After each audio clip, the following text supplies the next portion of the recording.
નમસ્કાર મિત્રો, અમારી એસઆરટી ગુજરાતી ચેનલમાં તમારું સ્વાગત છે। મિત્રો, અત્યારે હાલની સૌથી મોટી અને દુઃખદ ખબર સામે આવી રહી છે। આશારામ બાપુને લઈને એક મોટા દુઃખદ સમાચાર મળી રહ્યા છે।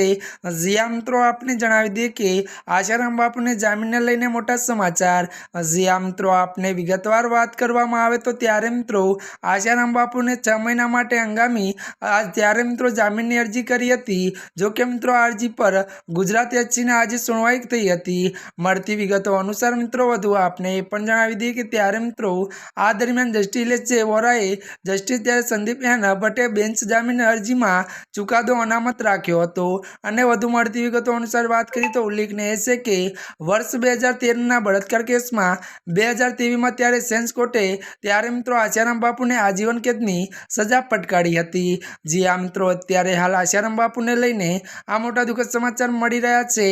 ત્યારે મિત્રો આજના માટે આટલું જ। અમારી ચેનલમાં નવા હોય તો અમારી ચેનલને મિત્રો તમે લાઈક, શેર અને સબસ્ક્રાઈબ કરી દેજો। ધન્યવાદ।